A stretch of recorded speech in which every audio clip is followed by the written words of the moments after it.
Hello and welcome to this Monday's Q&A Live. I'm Dan Lietha for Reasons for Hope, and I'd like to welcome the Illinois Christian Home Educators to this video. Welcome.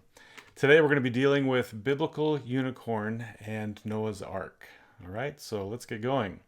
To start off with, I guess we should establish what is a unicorn. And so as you look at this picture, I want you to pick a unicorn, and to give you a little bit of help, we're going to define what unicorn means. One horn. So as you look at these creatures here, I think you're probably going to pick one. So this one right here is commonly known in our culture as a unicorn, and it does indeed have one horn. If you look it up in the dictionary, a unicorn is defined, at least the main definitions of them are a mythical animal typically represented as a horse with a single straight horn projecting from its forehead. And so that's something that we see a lot of today. In fact, these things are marketed a lot to children, specifically little girls. And they are loved, loved, loved. You can find products all over the place, all kinds of different products, books and movies and t-shirts and all kinds of stuff. And this is just the tip of the iceberg as far as all that stuff goes. In fact, you can find little costumes for your child to wear as a unicorn. And if that's not good enough, you can also include your dog. So unicorns are universally loved by a lot of people. Again, little kids love them a lot. But if I said, did you know that unicorns were in the Bible? What's your reaction right now? In fact, they are in the Bible 9 times in the books of Deuteronomy, Numbers, Job, Psalms, and Proverbs. So those are the locations for the word unicorn, the reference in Scripture, in the King James Version, I should say. And right now, that might be causing a problem in your mind, possibly, if you didn't know that already, or even if you did, you don't know what to do with it. And so some of us are probably looking at it like, what's this fantasy animal, this fictional, mythical thing doing in Scripture? This Scripture is supposed to be real. Well, that does cause a bit of a problem for a lot of people. And so right now, I'm kind of wondering, how would you answer that question? Do you have an answer for that problem, that supposed problem? Um, you know, Atheists like to have little things like that they can throw at people, because a lot of Christians don't have answers for that sort of thing. And Michael Shermer is an atheist of note, and he's very influential. And he said this during one of his presentations. By the way, where are unicorns that are referred to in the Bible? Where are those? Either in the fossil record or today. I'd like to see one of those. Another one of those interesting tests that continues to get failed. So he's throwing that up to Christians, saying, hey, if the Bible's real, why does it have unicorns in it? See, he doesn't want the Bible to be real. He wants the Bible to be fake and flawed and something you can't trust. And so he's throwing that out as an accusation. This is his way of saying, don't believe the Bible. All right. And so atheists love to do that sort of thing with little things that are questions in people's minds. In fact, when the Creation Museum here in northern Kentucky first got going, there was a group of atheists that made this parody website, and they had these unicorn museum. They were calling the Museum of Unicorn. The logo up there is meant to be a parody very close to the Creation Museum's old logo way back in the early days. And so this was an accusation, a mockery of the biblical truth that the Creation Museum presents. And so they even had a website up with all this stuff on it, mocking us. And unicorns were used as a symbol of something not real. And so they don't want the Bible to be real. And so they wanted to make people think that unicorns and creation, all that stuff go together, type of thing, because the unicorns are in the Bible after all, right? Well, science is their supposed tool to try to discredit things in the Bible. Now, science is great. I love science, but they're on a mission. It's not a legitimate mission, shall we say? And we're going to take a look at some of that. So, Scripture, in the mind of a lot of people, is not something that they want you to trust in, and so they're going to take this fantasy creature from today, and they're going to try to poke at it with use it to poke at the Bible, and they want the Bible, in a sense, to go away from people's minds. They don't want the Bible to be a reality or any authoritative source of information, okay? So let's take a look at unicorns and let's take a look at this supposed problem. Today, this is known as a unicorn. Okay, that's true. Now, I put a little hint in this sentence as something we might want to look at, something we might want to pursue. Today, this is known as a unicorn. So, what the King James Bible that has the word unicorn in it, that was written in 1611. So that was a long time ago. So let's take a look at language closer to that time and see if that makes a difference. All right, if you looked in the 1828 Noah Webster's dictionary and you looked under unicorn, you would find a definition that said an animal with one horn, the monoceros. The name is often applied to the rhinoceros. Okay, so that's a little different right there. The rhinoceros was often called a unicorn back in the day. Okay, so that's very enlightening. Now you might be saying, wait a minute, that animal right there that you're showing on the screen has two horns, and you are correct. And in fact, if you looked up the word rhinoceros in that same dictionary, you would find the two-horned rhinoceros is called the bicornus, and then the one-horned rhinoceros is called the unicorn. Okay, so there was a designation between the two. In fact, today, if you look up the Asian one-horned rhinoceros, you'll find that the scientific name is Rhinoceros unicornis. So that unicorn name is still around if you look for it. Okay, well, in the book of Job, the unicorn that it describes there seems to be a rather temperamental fellow, not very trustworthy, very strong. I'm suspecting he had a bit of a temper, and so he wasn't easy to control. Okay, and you know, just as the word needed to be looked at in the past versus the one that we have now, I think that the creature itself, just because we have rhinos today in our world, doesn't mean that we need to be stuck with the exact ones that we have in this world today. The Asian one-horned rhinoceros was a formidable creature, 12 and a half feet long, 2 to 3 tons. That's pretty big, pretty hard to control. But I think in the past, there may have been a better candidate for what the unicorn may have been in Scripture. And I'm going to select Elasmotherium sibericum, okay? And oddly enough, this creature right here is nicknamed by scientists as the Siberian unicorn. So that name unicorn keeps popping up. And you know, there are a lot of other creationists that believe that this animal here is a really good candidate again for the biblical unicorn. All right, 20 feet long, 5 tons estimated weight. And so this creature was a real creature, something substantive that that God could have used as a picture to the people in the Bible times as to what he was talking about. Okay, so again, I want to think back to that atheist that was mocking the Bible with his comments. You know, where are those unicorns referred to in the Bible? Where are those? Either in the fossil record or today. I'd like to see one of those. All right. So as I was thinking about that, I was doing some research on unicorns and I was looking up more information and I found some really interesting things. Okay, here's an article that was published by a TV website not too far from here in Columbus, Ohio. And it says, yes, unicorns were real and there are fossils to prove it. Interesting. But the picture here is one of the mythical unicorns, and so they're playing off of that. But the article that is published here says scientists originally thought the Siberian unicorn, as it's known, went extinct 350,000 years ago. But a well-preserved fossilized skull was recently found in Kazakhstan, which proved the creatures were still roaming on Earth some 29,000 years ago. That's a bit different there. That means they were still alive at the same time humans were on Earth, according to a study published this month in the American Journal of Applied Sciences. So from the evolutionary worldview, an animal that they used to think wasn't even close to being alive at the time where humans were now overlaps with humans, and that's very important in regard to what we're talking about here. In fact, the Natural History Museum published that you can find this similar type of title all over the place now.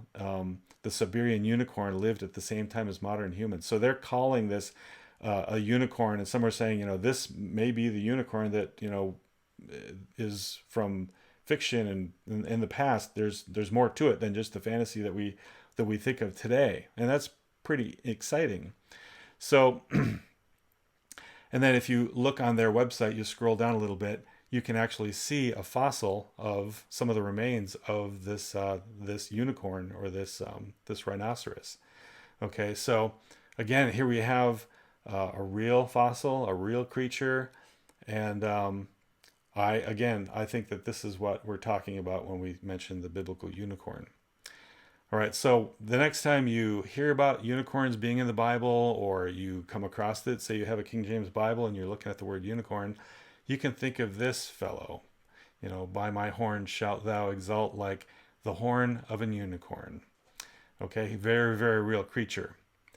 And the problem here is that, again, atheists and people that don't believe the Bible want to make the Bible unreal. And so they're going to take a creature that's thought of in the culture as fiction and fantasy, and they're going to use it as a weapon. But we need to do the opposite and show them that this fictional creature is not the one referred to in Scripture, and we need to treat the Scriptures with respect and as if it is real history, which it is. It is real history.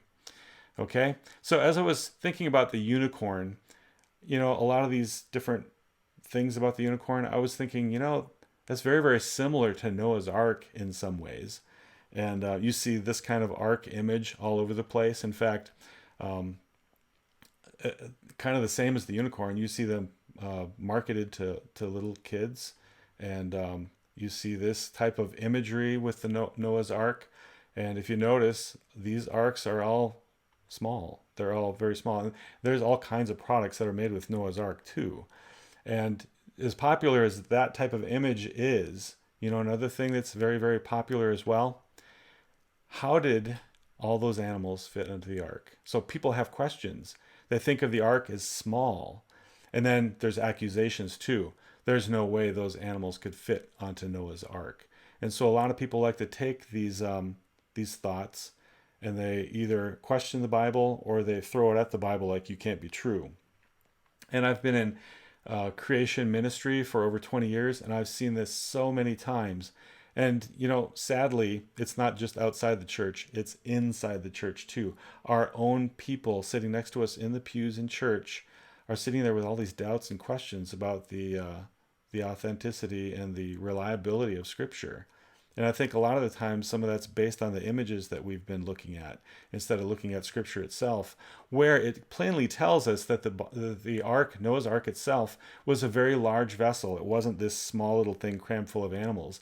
So if you look it up in the book of Genesis, chapter 6, you'll find that the ark is very substantial in size. And, another aspect of this that also reminds me of the unicorn scenario that I went through with you is that atheists love fairy tale arcs, just like they love to throw the mythical unicorn at Christians in the Bible. They love to throw these small little arcs that are pictured at us too, and they like to say, "Hey, Noah's Ark can't be real. This flood account's silly."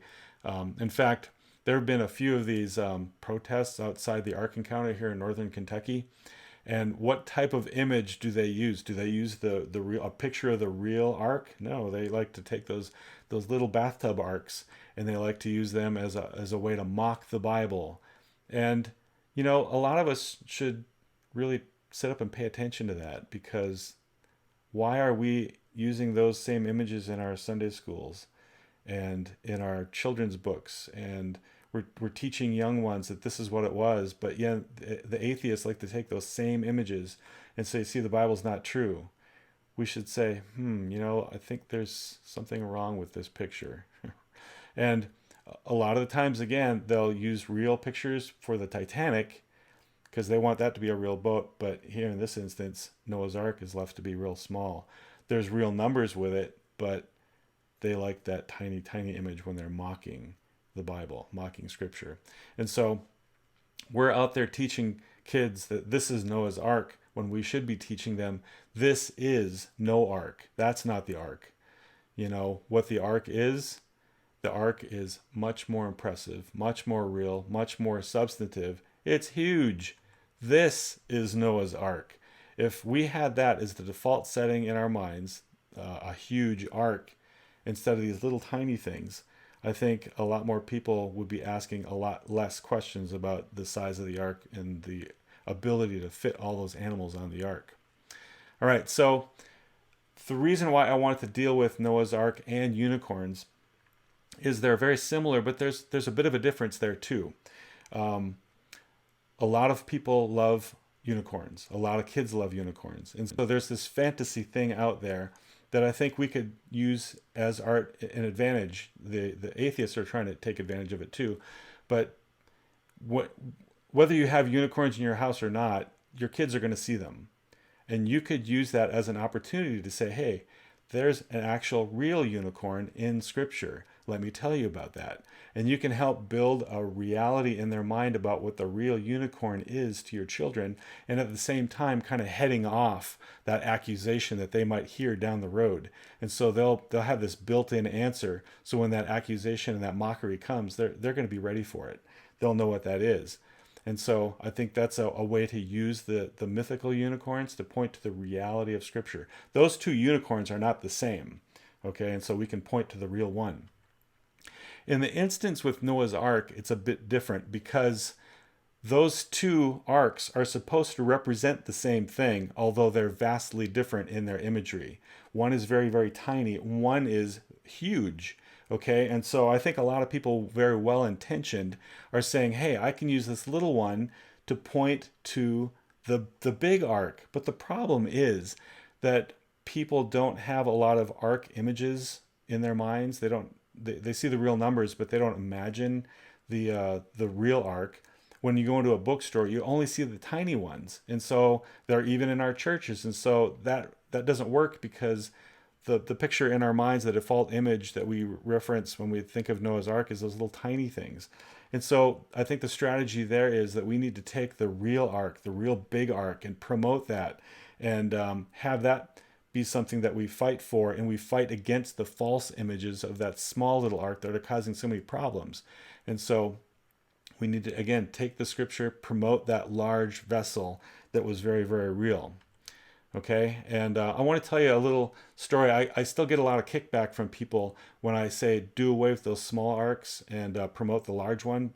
Specifically, some illustrators and cartoonist friends of mine, they don't like to have that little arc kind of taken away from them. But as you consider these things, consider this cartoon. I did this when I was working back at Answers in Genesis a number of years ago. And this cartoon shows a little boy, and he loves Noah's Ark, and his parents are just, so charmed by the fact that he loves Noah's Ark. He loves the story of Noah's Ark because it's all about a cute boat full of animals, right? Well, the second panel then, the little boy has grown up, and now he rejects the story of Noah's Ark because it's all about a cute boat full of animals. It's just a fairy tale to him. Okay, so see the image in his mind. It didn't change.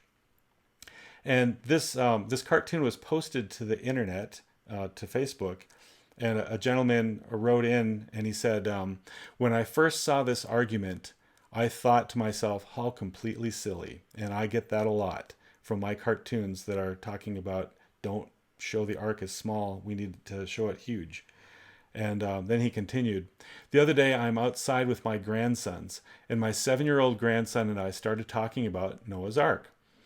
It about blew me away when this young kid reasoned that Noah's Ark and the flood are just stories because, and here it is, the pictures he had seen, the cute, fake, childlike pics, makes it clear to him that an ark like that could not do what the story claimed. So for an adult, we can tell it's a childlike representation, but a child, on the other hand, lacks the ability to reason this out, but can still reason that they are seeing what they are seeing isn't possible. And then he ends it with a good note. He says, to end this on a positive note, the boys are super excited to see a real reflection of the ark, if not this year, next. And so he's intending, and I hope this has already happened, to go to the Ark encounter here in northern Kentucky.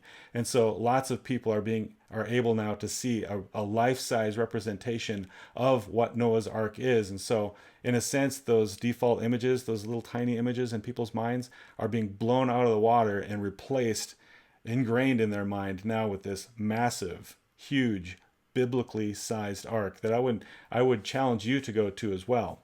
And visit this thing, and it'll change your whole perception of what Noah's Ark was. So, as we're thinking about unicorns and the Ark and all of those things deal with history, right? We're teaching history, we're learning history.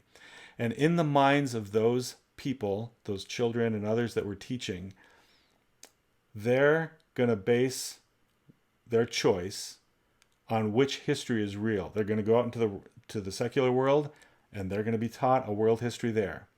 They're going to go out into the churches and other places, and they're going to hear the Bible, and there's a certain world history there. One of those is ultimately true for real, but in the minds of the person, those two things there's a war going on. There's a fight over the minds and hearts of our youth, and they're learning a different world history than what's taught in the Bible. And so I always like to say, the one in the mind, the one with the real history wins. Because you're not going to place your faith on a world history that you don't believe is real. You believe is a fairy tale, but yeah, that's the one that I pick. No, you're going to believe the one that, whether it's biblical or not, you're going to go with the one that you believe in. And so when we're teaching biblical things, we need to be very careful, very tuned into what the culture is saying, and not provide stumbling blocks for those that we're teaching with teaching incorrect things. All right, so let's make sure that we respect Scripture, that we hold it high, and that we proclaim it in a correct way to help those that we're teaching to learn it, receive it, accept it, and then they can teach it correctly too. All right, so thank you for joining me today for this Q&A Live. Next week, we're going to be talking about the power of images and how you've been influenced by them. Pictures are worth 1,000 words and even more. So thanks for joining me, and have a great day.